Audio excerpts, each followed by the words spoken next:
Hello and welcome to our channel Knowledge Arc, जहां हम कोशिश करते हैं कि आपको पूरी जानकारी सही मार्गदर्शन के साथ मिले। इस सीरीज़ में हम करने वाले हैं इंफॉर्मेशन एंड कम्युनिकेशन टेक्नोलॉजी के वो क्वेश्चंस जो पहले विभिन्न एग्जाम्स में आ चुके हैं और उनके आने की संभावनाएं लगातार बनी रहती हैं।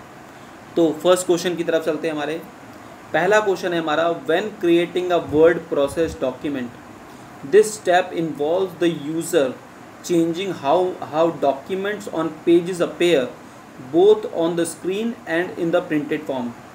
यानी कि उस प्रोसेस को क्या बोलते हैं जब हम चाहते हैं कि हम ये सेट करते हैं कि हमारा डॉक्यूमेंट प्रिंट में या फिर स्क्रीन पर कैसा लगे, तो उस चीज़ को हम बोलते हैं फॉर्मेटिंग टेक्स्ट। ठीक है, यानी कि अगर मान लीजिए मैं चाहता हूँ कि पेज में मेरा डेटा थोड़ा सा लेफ़्ट साइड से शुरू हो या फिर बीच में ही सारा डेटा हो, तो उसको हम क्या बोलते हैं, फॉर्मेटिंग करते हैं।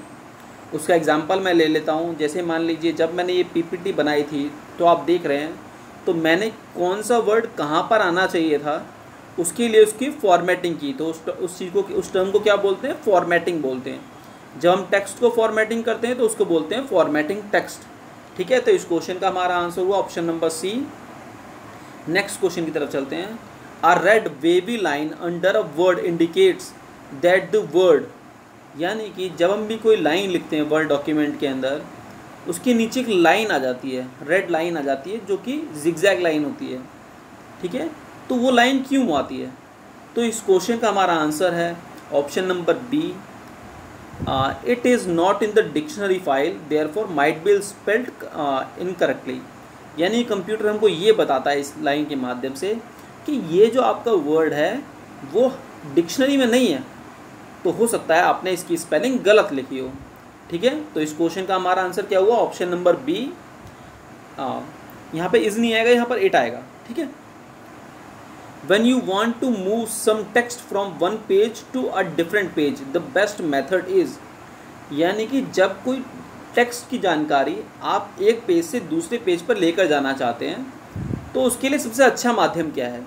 तो उसके लिए सबसे अच्छा माध्यम क्या होता है, option number B, cut and paste. यानी कि आप उस टेक्स्ट को वहाँ से कट कीजिए और दूसरे पेज पर ले जाकर पेस्ट कर दीजिए। तो और इस क्वेश्चन से मेरे को याद आया, आपको कमेंट बॉक्स में लिखना है कि कट के लिए वर्ड के अंदर या फिर माइक्रोसॉफ्ट ऑफिस पैकेज के अंदर कट के लिए कौन सी शॉर्टकट कमांड होती है और पेस्ट के लिए कौन सी शॉर्टकट कमांड होती है। ठीक है, देखिए यहाँ पर पेस्ट की स्पेलिंग में थोड़ी मिस्टेक है, PAST होना चाहिए था लास्ट में। ठीक है, नेक्स्ट क्वेश्चन की तरफ चलते हैं। In order to create a columnar data in Word you need to, यानी कि वर्ड के अंदर जब आपको डेटा बनाना है जो कि कॉलम्स की फॉर्म में हो, तो आपको किस चीज़ का इस्तेमाल करना पड़ेगा? तो उस चीज़ का इस्तेमाल करेंगे हम ऑप्शन नंबर बी को, set tables two use table menu. यानी कि हम टेबल्स का इस्तेमाल करेंगे और डेटा कैसा आएगा, टेबुलर फॉर्म में या फिर कॉलमनर फॉर्म में आ जाएगा। तो इस क्वेश्चन का आंसर क्या हुआ, option number B. Next question की तरफ चलते हैं।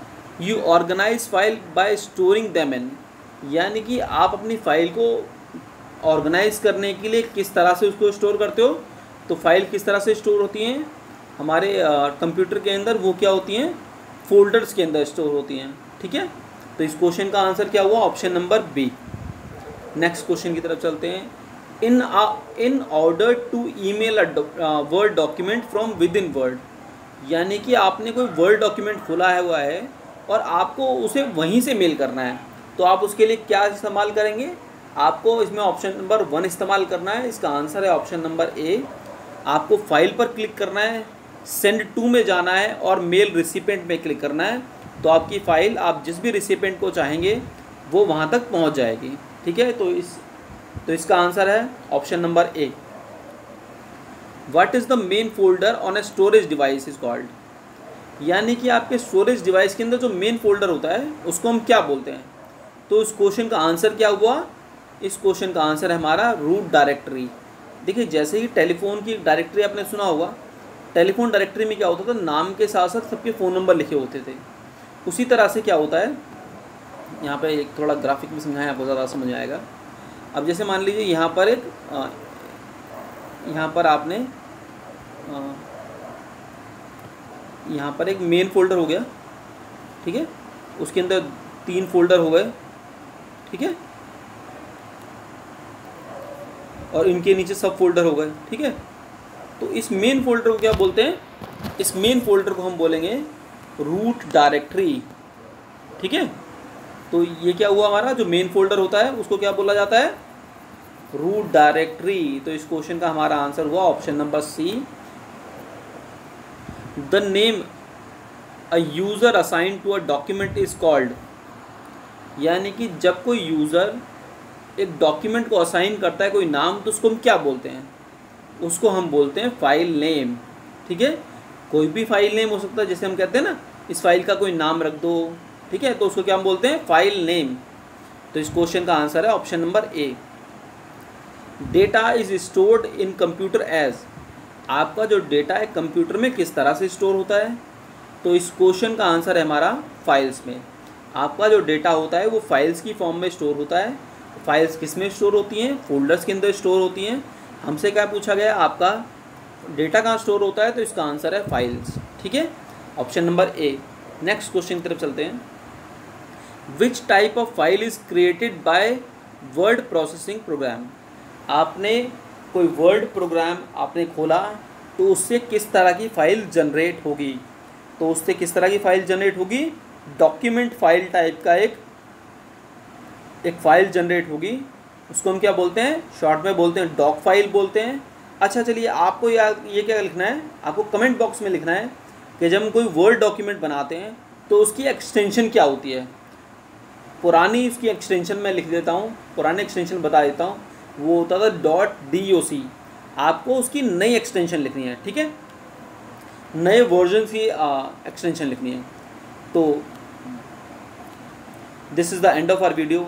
अगर आपने इस वीडियो के माध्यम से कुछ भी नया सीखा तो इस हमारे चैनल को सब्सक्राइब कीजिए, लाइक कीजिए और कमेंट में अपने सजेशन भेजिए। Thank you, have a nice day.